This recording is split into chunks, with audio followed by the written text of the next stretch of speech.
Okay, guys, welcome, welcome. We're just going to let everybody arrive and then we will get started, probably at 2 minutes past the hour, because 2 minutes past the hour and 10 minutes past the hour is the most regular time that webinar attendees arrive. So we're going to let everybody in, first of all, and when we get to, we have, I think, 40 or so registered today. So when we're about halfway there, I'll get started and everybody else can just join us later. But welcome to everybody. I hope this is a good day for you, and a good week for you, and a good time for you. I'm delighted that we've got an international audience today, which really, that's really heartwarming. When the message goes out to a predominantly UK list and the word reaches various territories, that's always really wonderful. So just to let you know, and I'll repeat this message in about 10 minutes so that our latecomers can also pick this up. We're going to be very interactive today, so you're going to need to use the chat function, okay? I'm going to be asking you questions. I'm going to want you to make a contribution so that you're not just sat here watching something or listening to something while you get on with some other work. I want you involved today. So on that basis, please would you be kind enough just to use the chat function so that we know that everyone knows what to do. And could you please just drop me a line to say hi and tell me where you're from? And let's find out where in the UK or where in the world you are from today. And that will just allow us, thank you. We've started going straight away. That's wonderful. Thank you. And as we allow more people to come in, we'll see where everyone is from. And I will read that out in a little while. And then we'll get moving. Oh, Mike's here. Mike, hiya. In the Waterloo area of London. Mike, it's been a little while since we've spoken. Delighted that you're here. Thank you very much for coming to join us today. Who else have we got? Oh, Darren. Darren, I'm delighted you're here. We're speaking tomorrow, aren't we? Michael. Hi, Michael's here from Stafford. Michael, welcome. Keith's in cloudy Basingstoke. Keith, thank you for the way you support what I do. I very much appreciate the way you support what I do. And you've supported it for a lot of years as well. Rob's in from London. Rob, welcome. Good morning to you. And yes, Mike, it has been a while, hasn't it? You're quite right. Rachel's in from Staffordshire. Rachel, good morning and welcome to you. Come on, guys. There's more people yet to comment. There's a lot more on the... oh, Miss Mark. Mark, good morning. Good morning. Mark's also in London. So we've got, the capital is very well represented on today's call. Who else have we got? Abraham. Abraham, welcome from Sutton Coldfield. Right, from the Midlands or the lower Midlands of the country. Fantastic. Darren's from Melbourne.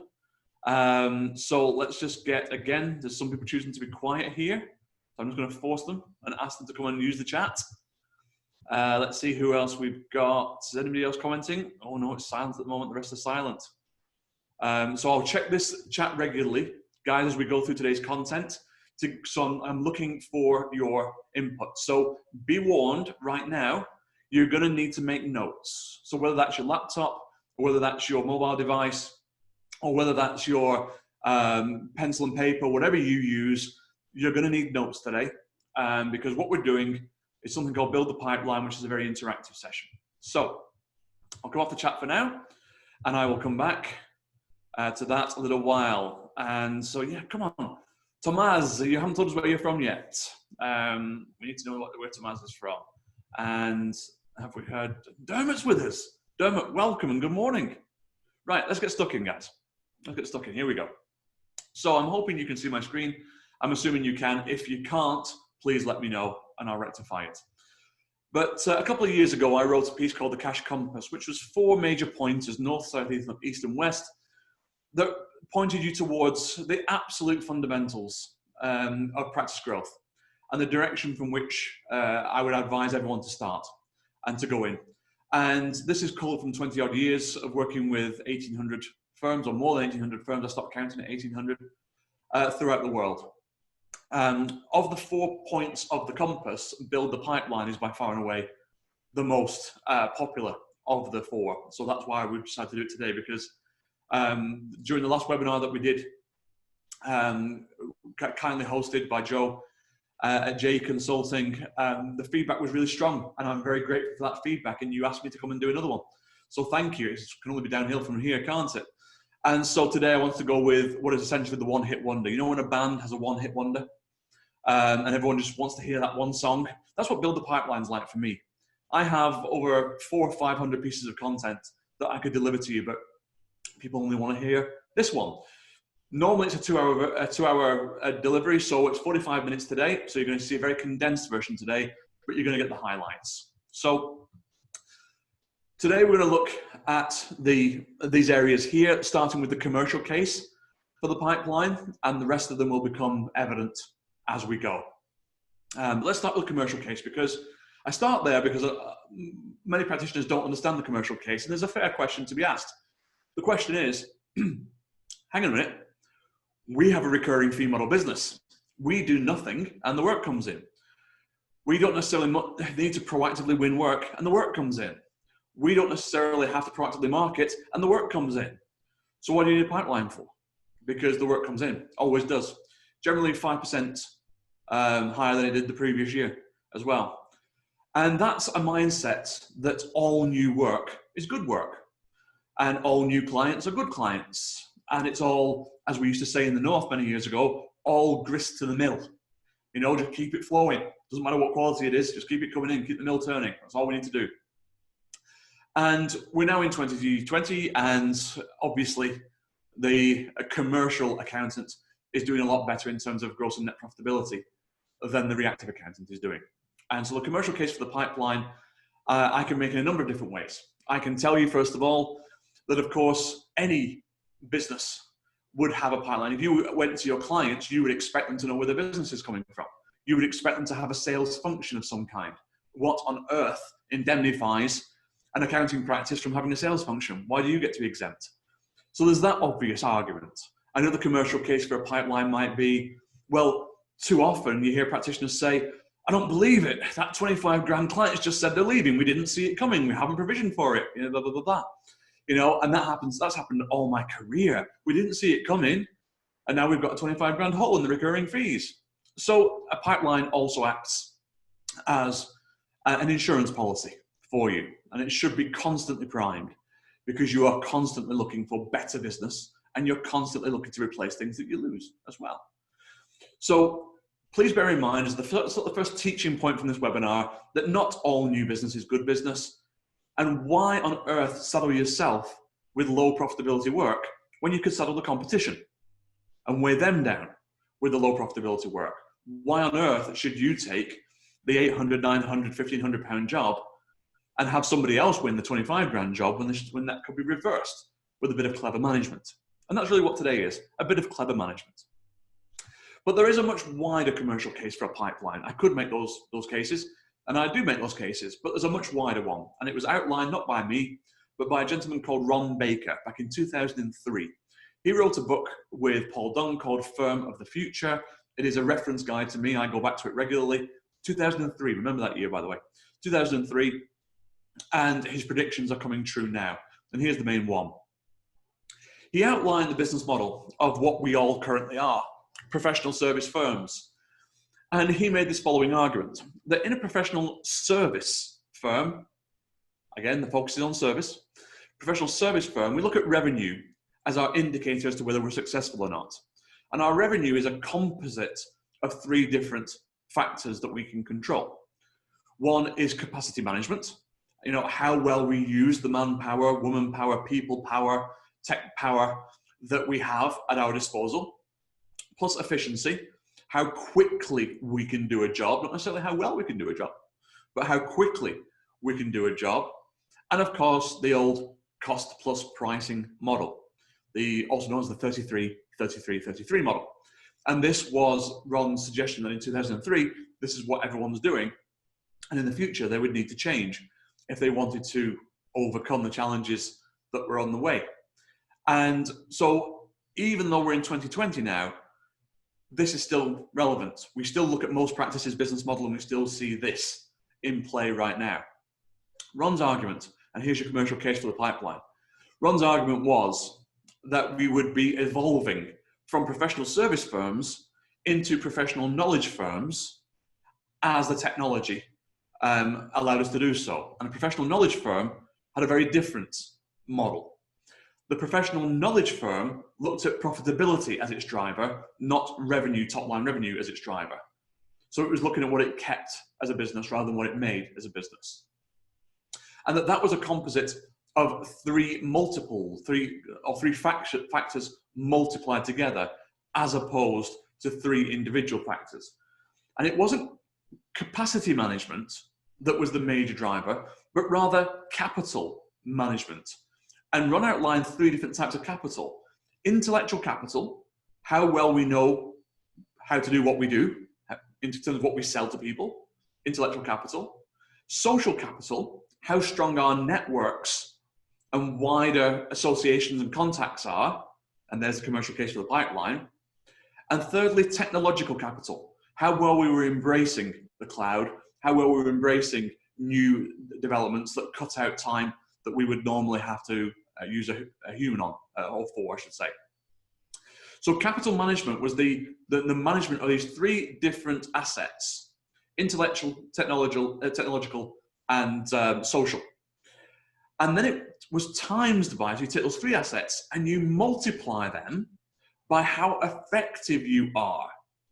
So let's take social capital. If you were worried about efficiency on social capital, it's how fast can I shake everybody's hand in a room. How effective you are on social capital is how well can I get to know people, find out their true drivers, find a reason for us to talk to see if there's a fit between their drivers and our solutions, and set up a meeting. That's effective use of management of social capital. But we are used to efficiency measures, not effectiveness measures. So Ron was arguing that capital management times effectiveness times pricing on purpose, and we're not going into pricing today, but pricing on purpose was the model of the professional knowledge firm. Pricing on purpose, meaning that the reason for working together was identified.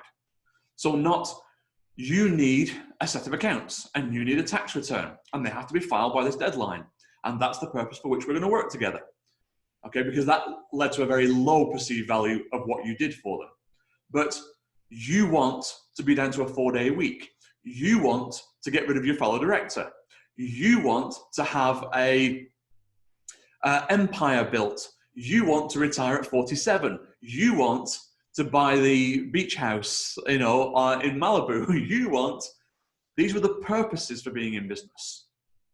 And so the work of the accountant and advisor was all geared towards achieving the purpose. And therefore the price reflected the investment in the purpose being achieved and not the functionary delivery of work. So this was what we call the Baker model. And this is why we're talking pipeline today. Because in that capital management, social capital, how well you manage the people you know, the opportunities you can create and identify, leads a huge amount to that profit measure at the start there. So that's where we're going. Now, as I was explaining that, the chat group lit up, so let's just see what everyone's saying right now. There we go. Yes, indeed. Keith's point is that pricing on purpose is, of course, another of Ron Baker's books. It is indeed. And if you've got the patience for 1,000 pages each time, I invite you to go into them. Ron is the foremost thinker on pricing in the world for accountants. So on that basis, okay, here we go. The pipeline is, of course, a forecasting tool, as I'm sure you know. It's a way of being able to feel less anxious about your future as well. So when that big client does disappear without warning, you already have a contingency in place for who you can bring in. It should also be a management tool to allow you to look at your client mix at any time to say, why are we servicing 40 clients at under £2,000 each? Why are we bothering with that? When in the pipeline, we've got 10 at 10,000 opportunities. Why on earth are we bothering? And it's that grist to the mill mentality. You know, it's all work. Oh, just get as much as you can. I remember Manuel Nino, who despite the name is actually a German accountant. Manuel Nino explained to me that his father, an accountant, had explained to him that it was all about as much as you could grab. And that he came from a post-war scenario where it's just hang on for grim death of what you've got. Don't worry about growth, just take it all when it comes in and hold on to it. And he says, that's why we struggle so much with advisory and with profitability, Martin, because we just take whatever comes to us. And we just service it because we think we should, because that's our mentality, scarcity mentality. And the pipeline empowers an abundance mentality from you. So let's get started. I told you this was going to be interactive. Well, here's the interaction. So please now, so we're going to give you a moment, get your note-taking ready because I'm going to call upon you, okay? And I know everybody hates webinars where they get called upon. That's why I'm doing it, because only the proactive are the ones who actually respond. So, guys, 7 avenues coming up. What this means is that from my experience, there are only 7 avenues that you can get new business from in an accounting firm. And some smart aleck in an audience always tells me about what the 8th is. And I explain how that simply fits into one of the existing 7. So feel free if you want to, but there are 7. And here are the 7. Now here's what we're gonna do. This is an exercise together. I'm gonna explain what the 7 avenues are, one by one. And then I'm gonna give you a moment at the end of the explanation for you to record on whatever you're using to take notes, for you to record 1 or 2 names that fit into that category for you, okay? I won't be asking you for these names, by the way, so don't worry about that. I will simply be asking you to total up everything at the end. So here we go. Stage 1 of the 7 avenues is current clients. We all know that the happiest hunting ground for new fees is existing clients. And some of us will say, well, Martin, they're anchored to a low price point, so they're not really open to having conversations about additional work and additional value. And all I hear there when I hear that sentence is self-limiting beliefs. Prove it to me. Because you've either got an awful client base that needs a rejig, or you're not telling me the truth and you're putting objections in the way before you've even had a conversation with that client. So here's my question to you guys, and take a note, okay? Here's my question. Think about your existing clients for a minute.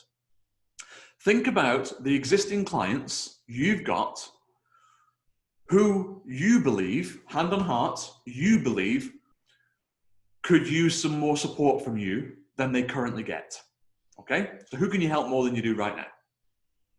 Now factor in who you think in this COVID recovery time, who you think would benefit and would be welcome, would be open to a conversation about you helping them more. So who would be receptive to a conversation about further support from you to them? Please name me, just on whatever you're taking notes on, just 1 or 2 business names that come to your mind when you think about this. Who in your current client base could you support more and would welcome a conversation on that subject? Who comes to mind? Now I want you to write down 1 or 2, please. And when you've got those 1 or 2, I want you to think about the additional support that you would give them. What is it? Is it forecasting? Is it, you know, is it something, some support on returning from furloughing? Is it some sort of reporting? Is it some sort of finance function? You know, what is it that you're thinking of that they could do with? And then just put a figure, a conservative figure beside it to say, right, I'm thinking about Hague's footwear here. Hague's footwear could really do with some quarterly management meetings and reports. And if I did that, I'd probably do that at about, well, I don't know, about £8,000 a year. Okay, so something like that. Okay, so just put there on your sheet or whatever you're recording on, name of client, Hague's footwear, 8 grand. Or whatever your number happens to be, 2 grand, 1 grand, whatever it is. Okay? You get the general idea? Because this is what we're going to do now for each one of these 7 avenues. Okay? So current clients, 1 or 2, just 1 or 2, name them, value by them as to what you would charge them for this additional work you're thinking of, and leave it there. Okay? On to avenue 2 of 7. Ex-clients. Now, when I say ex-clients, I don't mean the ones you were delighted to see the back of. I don't mean the ones you proactively fired, if you're into doing that. I mean the ones you lost, okay? That you were sorry to lose and that you would get back if you wanted to, if you had the opportunity to. And I tell a story so many times over about a Macclesfield-based practice where they showed me their list of clients, their entire client list, and at the bottom was this smaller section of names that just had a code LOC next to it. And I said to the managing partner, Andrew, I said, oh, Andrew, I see it, yeah, LOC, loss of clients, I get it, yeah. And he went, no, Martin, no, LOC, lack of cuddling, That's why we lost them. There was no reason to lose them. We didn't get close enough. Our fault. Okay? So I want you to think about ex-clients in that regard. You may not have any, but maybe you do. Okay? So ex-clients, just name one or two, please. And then if you could get them back, what their fee might be. Okay? So what you may have charged them before they left, or what you might charge them when they return. Okay? What would that be worth to you? If you could get one or two ex-clients back, name them, who are they, and the fee next to them, please. So you should, right now, just have a column that has a name, one or two names of business owners that you know. One's a current client, one's an ex-client, and two figures beside them. One is to the additional work that you charge the current client, and one is what you charge the ex-client if you could get them back. Straightforward? Throw it in the chat if it's not straightforward. We go on to our third avenue now. Ex-prospects. In every firm I ever go into, there are always the proposals that didn't turn into new work. Either the prospect went quiet, or they chose to stay where they were, or they went to a different firm, or whatever. But they were interested enough to talk to you in the first place. They were interested enough to receive a proposal from you in the first place, not a quote, a proposal, not the same thing. And yet, it still didn't happen. The deal still did not close, okay? Can you name me, please, just one or two, name me one or two of your ex-prospects and what that proposal was worth if you could reignite it and get a second bite at the cherry? What would that be worth to you? So you might say, okay, well, there was that Riverside Healthcare place, wasn't there? Riverside Healthcare was worth about, I think we quoted about $4,500. Why haven't we heard back from them? What happened to them? That's the sort of thing I'm looking for here, okay? You know the sort of the method here now, so we'll go to the fourth one. Current prospects. There will be people that you are currently talking to right now, okay? So name a current prospect or two, please. Who are you currently talking to right now that you don't already have in your client base about working together? Just name them, please. Who is it? I will not be asking for that name, and the value by what you're proposing to do for them, that I will be asking for. Okay, so you might say, right, okay, well, right now, Martin, we're talking to this restaurant at this moment who are going through a really, really hard time, obviously, as because they're a restaurant, but they had some cash reserves, so thankfully they can still carry on. And we're looking at possibly just doing something maybe initially around about 3,500 this year, and then looking at it again next year. Just the name, the figure, that's all we need. Okay, that's current prospects, people you're talking to right now. This next one, this fifth one, is a little bit more complicated, okay, but not that much. Centers of influence is my posh term for referral sources. And the reason I don't just call it referral sources is because it goes beyond referral sources. So we know that our referral sources are current clients, the bank, the law firm, and the IFA. Most commonly, those are our referral sources. But a proactive firm would go beyond that. And they'd say, wait a minute, we've been in this town 28 years and we don't know who the mayor is. We've been in this town 28 years and we don't have a dialogue with the local MP. We've been in this town 28 years and we don't know who writes the business column for the local paper. We've been in this town 28 years and we're not involved in the golf club or the Chamber of Commerce or the Rotary Club. We've been in this town, you get the point? Okay, so there's a lot of people in your locale who can open doors for you if you would build relationships with them. But you don't build relationships with them because one, you never get around to it, and two, you're scared. So it's time. It's time now, especially in this recovery period, to go out and build relationships when no one else is doing it because everyone else is too scared as well. And go and find out who these people are. This town that I sit in, I've been here almost all my life, apart from a short time living in Ireland. I've been here most of my life. I travel extensively, but I've always been based here. And generally now, at my age, in my mid-40s, my early 40s, I'm in a situation where pretty much everyone I went to school with is either in charge of everything or is a local criminal, okay? Depending on which part of class I'm referring to there.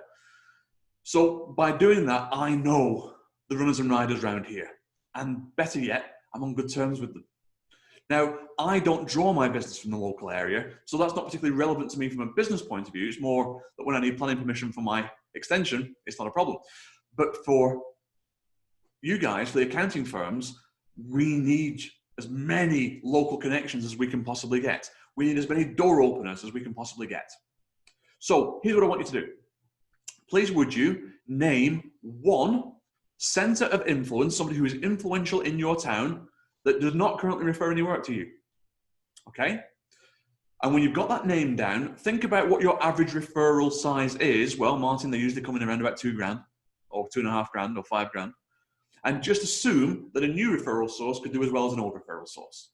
So you're going to put the name of the person that you need to build a relationship with, and their very first referral to you will be about the same size as your normal referrals. So put that figure next to it.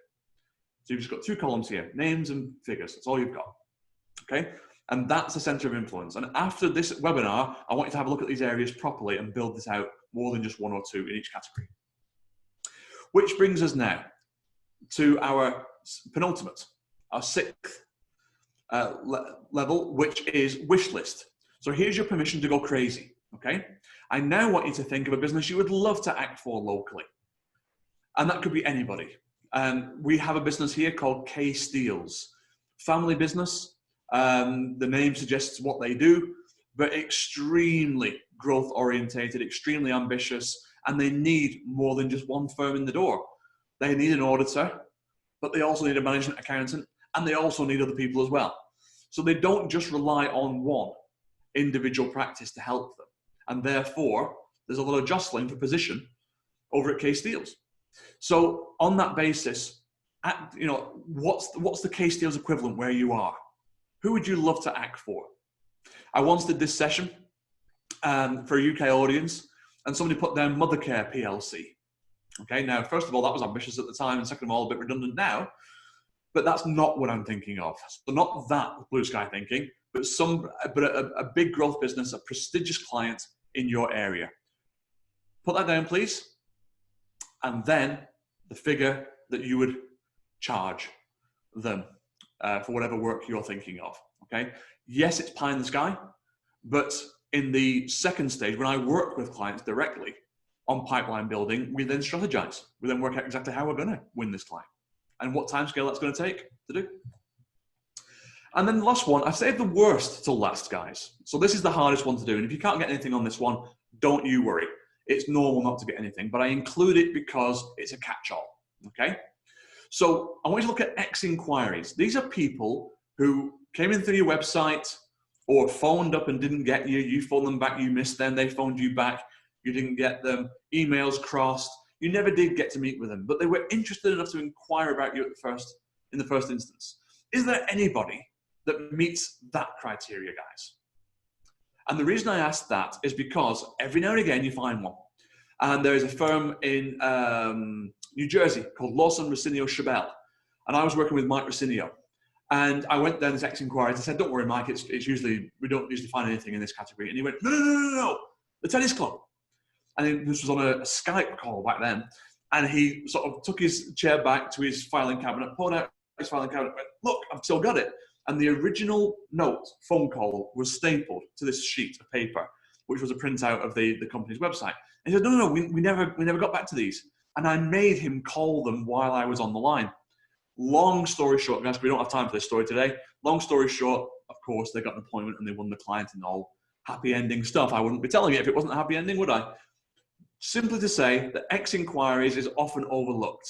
It's often sat in that filing cabinet, never to be seen again.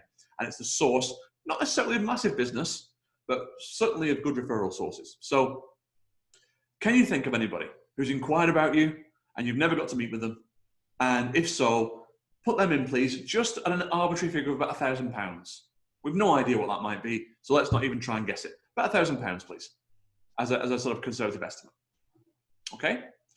And there are your 7 avenues to start us off. Okay? And what you do is you go with the lowest hanging fruit first. Okay?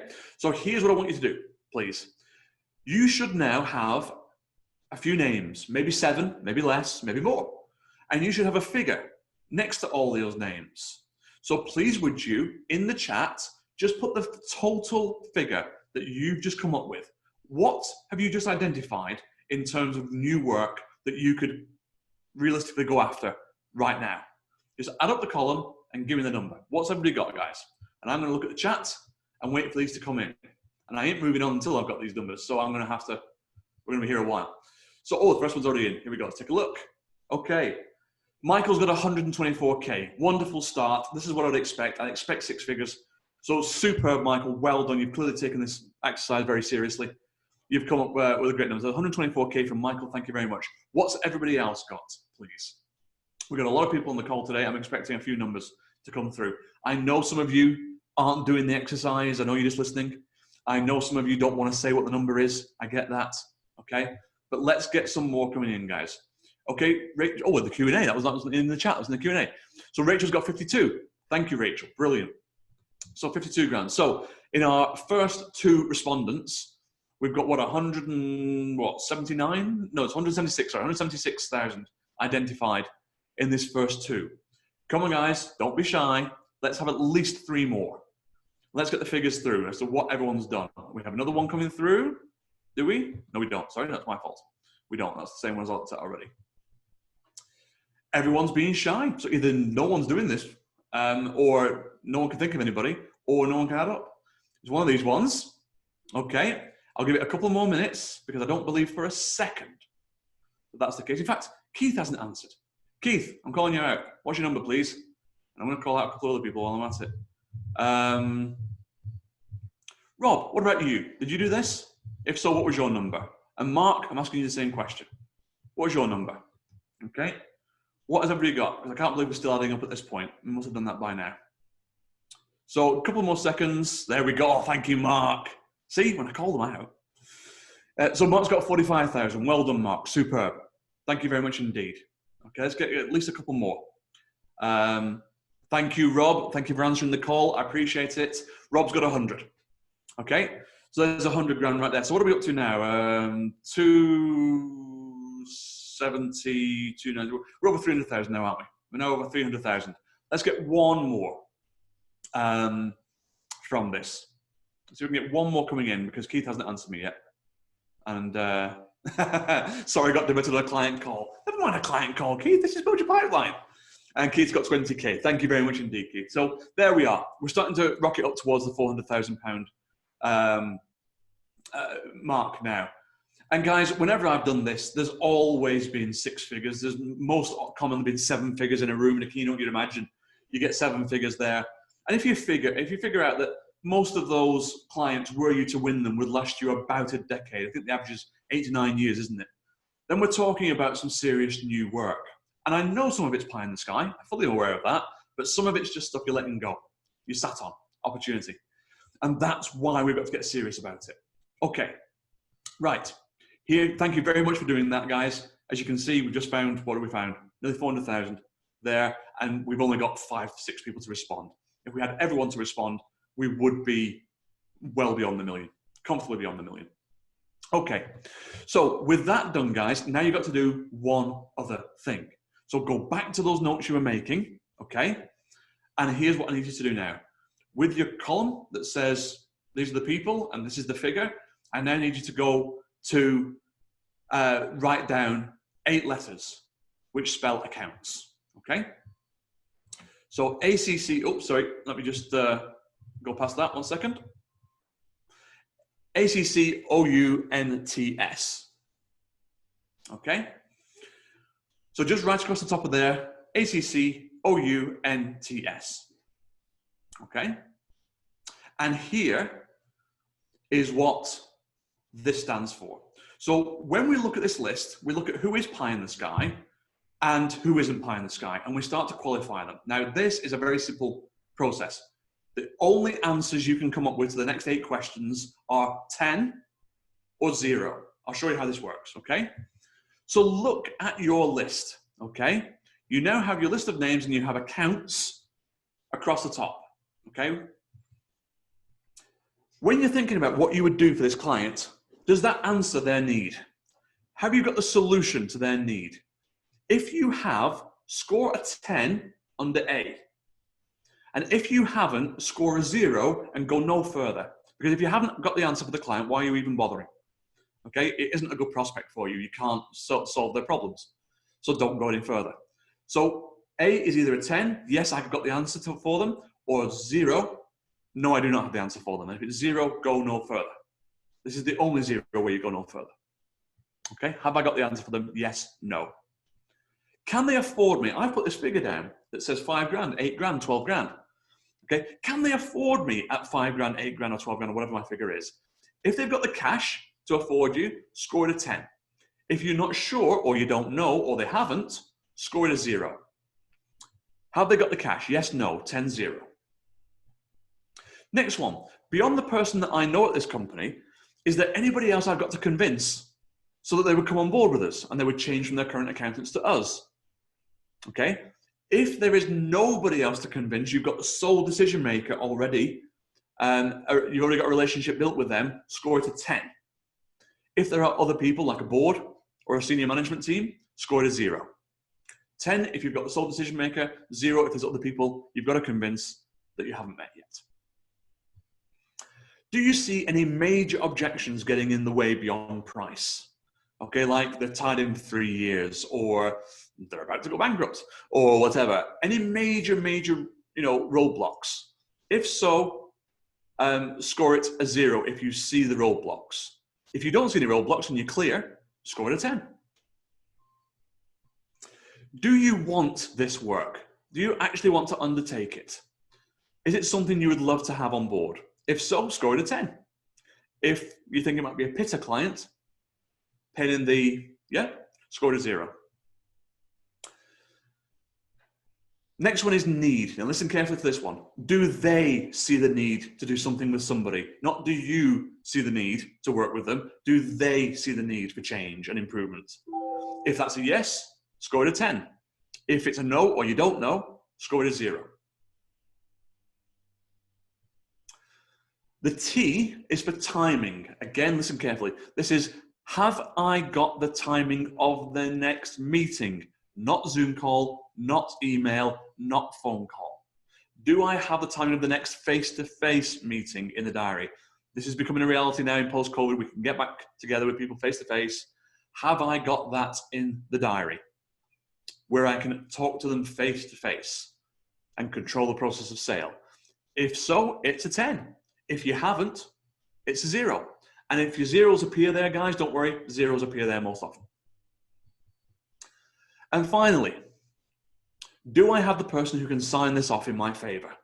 Because on the second C, that's convince, all the decision makers may be there, but in certain circumstances, especially with larger companies where they're answerable to a parent, authorization and the signature actually comes from the parent company. So there might be subsidiaries on your list that you just made. So do you have the audience with the signatory, the person who can sign it off? If it's a yes, it's a 10. And if it's a no, it's a 0. And here's how all this now translates. So your forecast should now look something like this. Okay, and I'll take you through all of this. By the way, if anybody would like this spreadsheet from me, just give me a shout and I'll send this across to you.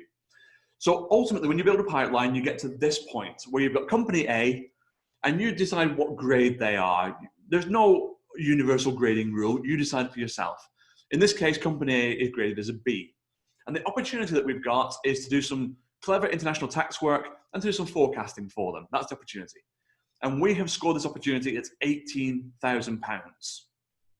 Now, using the accounts forecasting tool, here's what we've done. We've said, okay, A, answer. Have we got the answer for their need? Yes, we have. It's a 10. Can they afford us at 18 grand? Yes, they can. It's a 10. Is there anyone else to convince? No, we're in front of the whole board. We've got the whole board. It's a 10. Do we see any major objections? No, we don't. They've asked for this work. It's a 10. Is it work that we want to undertake, for example? Yes, it is. That scores us a 10. Do they see the necessity? Well, they're not sure. Well, there's some dissension in the ranks. Well, there's a difference of opinion on the board. Right. So that scores a 0 because they're not yet fully urgent to get this done. We're going to have to do some more work on them to convince them that this is the way they need to go. So we're going to score that one a 0. Okay. Do we have the timing of the next meeting? Yes, we do. As soon as lockdown was over, we were very quick on that and we got something in the diary. So yes, we've got that. And do we have the signatory? No, we don't. Because it is a subsidiary business and the signatory is overseas. So we don't have the signatory. So what we do there, guys, is we can see that we've got a 60% chance of winning this work. 6 tens out of a possible 8 tens. Only ever scores 80 because you can never have such thing as a 100% opportunity. It would be a client if that was the case. So we've got a 60% chance. The best we can get is 80. So our game becomes, how do we turn the 2 zeros into tens?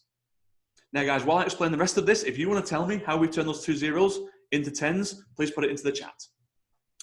You've then got a TV column that says, okay, 60% of 18 grand is 14,800. And that's what we're going to forecast. We're going to forecast a £14,800 likelihood of winning this work. We don't want to do the whole 18 because that would be daft. We can get the decision in July if we're quick because we have the meeting in place. And the next action is to write the proposal.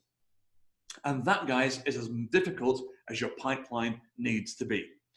And it becomes, your growth becomes a game of zeros and tens, specifically turning zeros into tens. That is your entire pipeline. Okay? So, on that basis, okay, we would turn those 2 zeros into tens. We're missing necessity. So in that meeting, the agenda becomes, we need to drill deeper into the needs of this business, show them exactly what they're missing out on by not having the forecasting, exactly what it would cost them to not do the clever international tax work, and get that urgency really built up and show them what they could do with the money.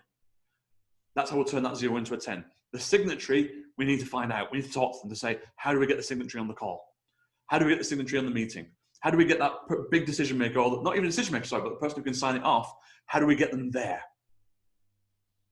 That's how we turn 2 zeros into tens. And that's our game.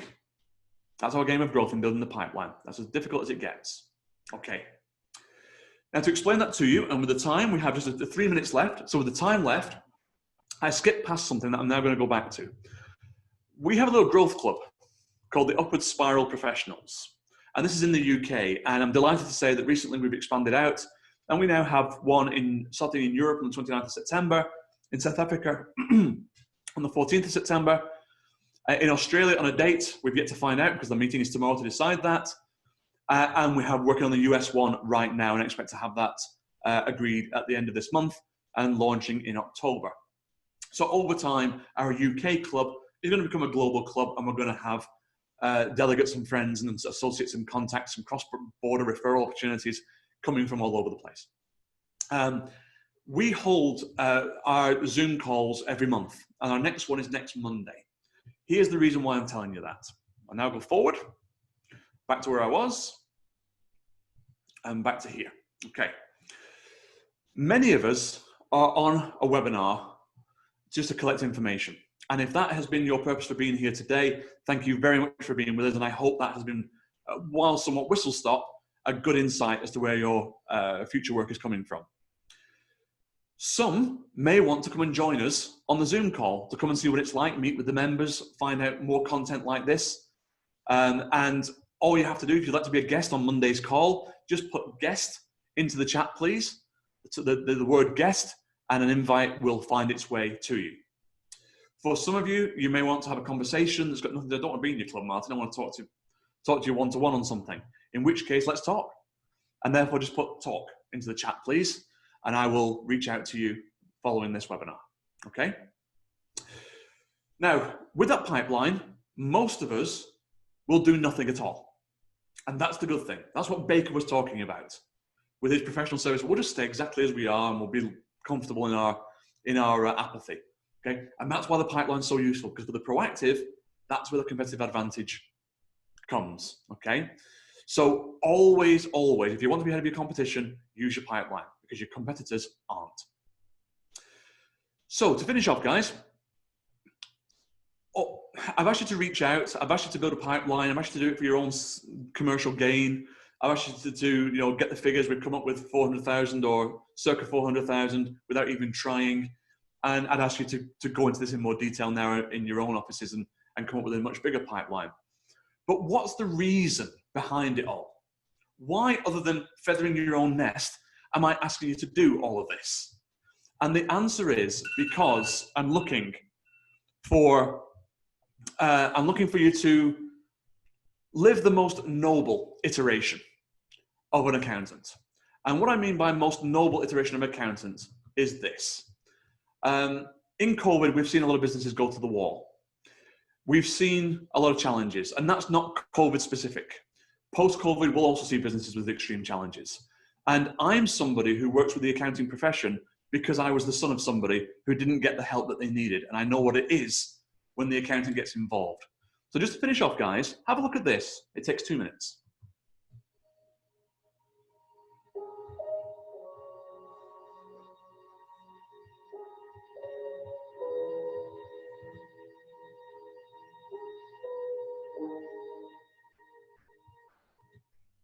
Oops, sorry, I apologize.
In this COVID period, today's owner managers, those Toms, perhaps need you more than ever.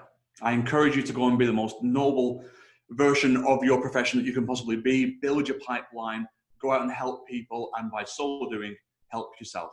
I hope you had fun today, guys. I hope you got a lot out of it, and I hope you go and help people. If you need further support on building your pipeline, just let me know, and we'll get to work. But have a wonderful day, and I will see you next time. Bye for now.